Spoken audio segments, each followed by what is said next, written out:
What's going on, guys? Juice the Comedian here, and today we are hanging out at Boston Scientific. Now, before we get started on any of that, I'm gonna need brother in the back. You're gonna have to get off your phone because this is about to be real cool. Boston Scientific is dedicated to transforming lives through innovative medical solutions by impacting patients all over the world. And you wanna know, that's not even the craziest part. The craziest part is, for 35 years, they've been the global leader in medical technology. That's longer than you and me been alive. But I'm excited because today we get to meet some of the dopest engineers and scientists that make all of this possible. Now, I don't know about you, but I'm excited. Are you excited? Because this is about to be crazy. I have no idea what's about to go on, but I feel smarter already. Let's go.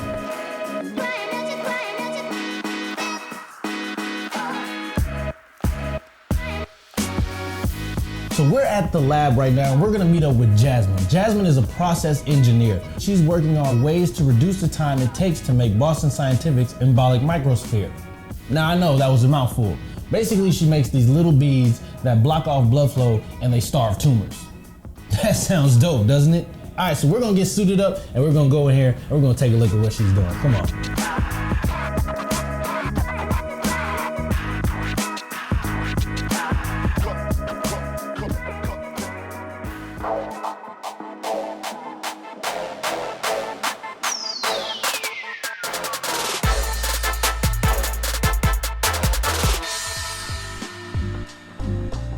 These microspheres, how do they work? So it looks to you like a powder. Yeah. If I shake it up. But really they're very tiny beads. What you see here is actually a catheter pushing out all of those microspheres, those beads that I just showed you. And what they're doing is actually blocking all of the arteries that are feeding this tumor. So by blocking it, we're denying it all the nutrients that it needs to live and to grow. So that is where I got my phrase, we're starving the tumors to death. Starving the tumors. Pretty epic. What gets you up in the morning like, man, I can't wait to get back to work? My mother actually had cancer, breast cancer. Then I came here with an opportunity to work on a device that actually deals with cancer. If you truly have a passion around something, make it happen. We can do anything we put our minds to, and that's for sure. So we are at the extrusion area of Boston Scientific. This is where the engineers manufacture products that help create life-changing tools for patients. Kim is a manufacturing engineer who supports not just one, not two, but 3 manufacturing lines and some modeling support areas. So let's go grab her real quick.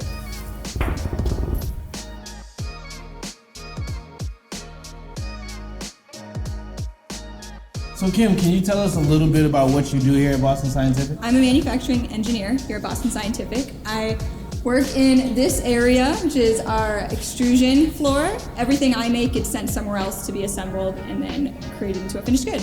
What kind of got you into doing this? I was always really hands-on as a kid. I loved science experiments, I loved being outside. I was just looking for something where I could invent and experiment and play, and engineering fits that. Every day is a new challenge, a new experiment. Everything that exists right now, how can you make that better? How can you make it different?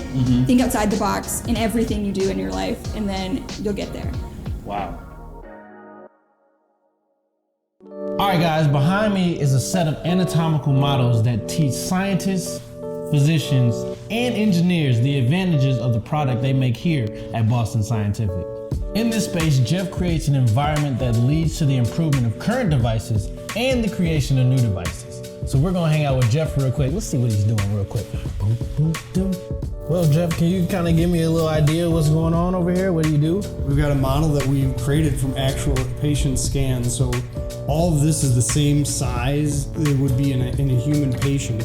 I'm gonna give you this part here. It's called a torque device. We can, do a lot of practice procedures inside of this model even before doctors start to do procedures on patients. It's like advanced operation. Yeah. We're going to talk to my friend Henry about some of the work that he does with 3D visualization software. It's like playing a video game and getting all the fun from it, but you also get to get the knowledge from it. Prior to you getting to see your patient, you want to do a little practice on their body, right? So you can imagine the exact size of the device that you're going to need on your patient before you actually get to have the real patient on the table. Boom, boom, boom. Practice makes perfect. it's done. You must have a passion for life. You could read all the books you want to in the world, but if you're not driven by a love for people, it's useless. That is a major motivation right there. Figure out what really motivates you and what things inspire you. It took me a long time to figure out what that was for me. The things that I'm doing help treat patients, but I also get to have fun and learn and try new things every day. So we're hanging out in the gowning area where we're about to meet up with Lisa. Lisa is an industrial engineer. Basically, her job is to find ways to make the product easier, faster, and safer. She learns how to find ways to do a lot more with less. If you ask me, that's pretty resourceful. So let's go hang out and see what she's up to.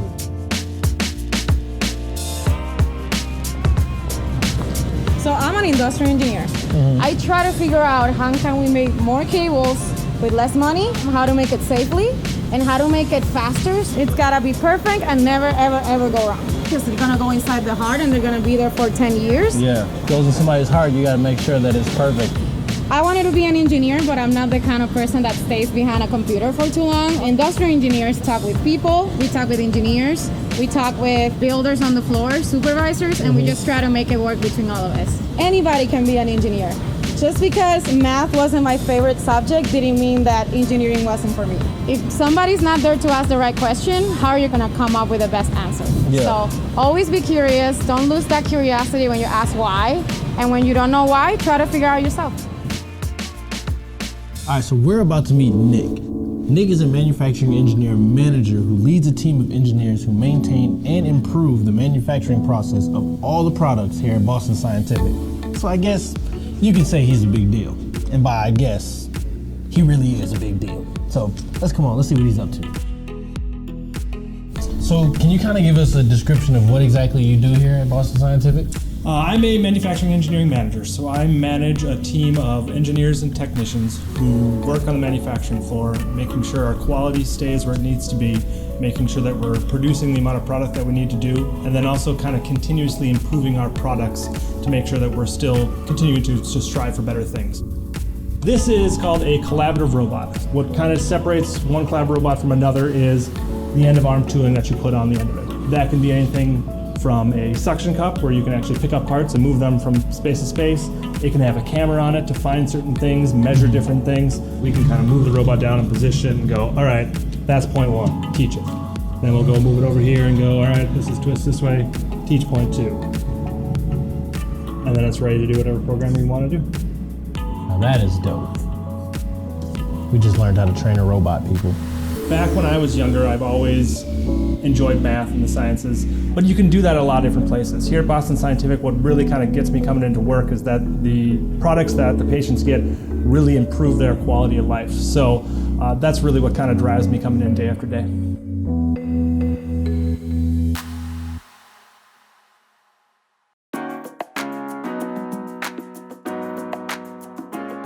So we're about to meet up with Chris. Chris is a contract analyst for Boston Scientific. I like to call him the money man. See, it's Chris's job to make sure that Boston Scientific and the businesses that they do business with get paid fairly for their product and services. But I guarantee he's probably good at math. Let's see what he's up to.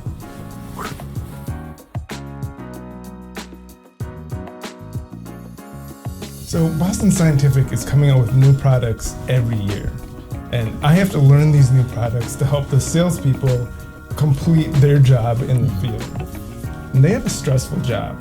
They're in their cars, driving from hospital to hospital, where patients are having our products implanted.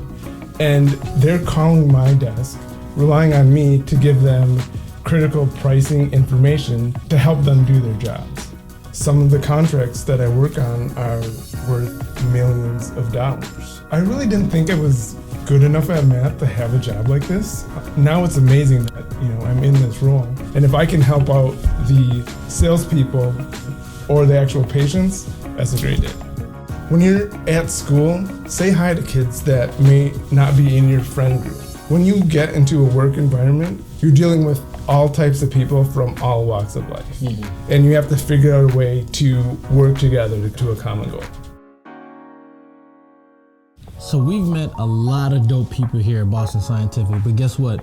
We're not done yet. We're about to meet Young Feng. Young Feng is a software engineer who makes software that is used by doctors to program settings in medical devices made right here in Boston Scientific.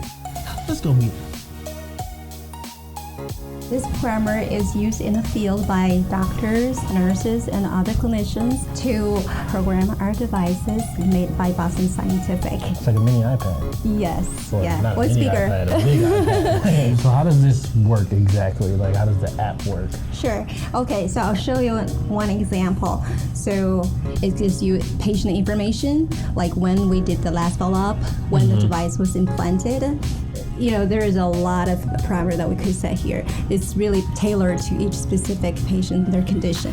How did you decide this was what you wanted to do? I like solving problems. If you're not sure if you like something, give it a try. Like a robotics program or a math team. You have fun, but you get a lot of learning out of those activities. This is an opportunity for me to use the technical skills and being able to do something that improve people's lives and even save people's lives. So I just felt that's something I really want to get into.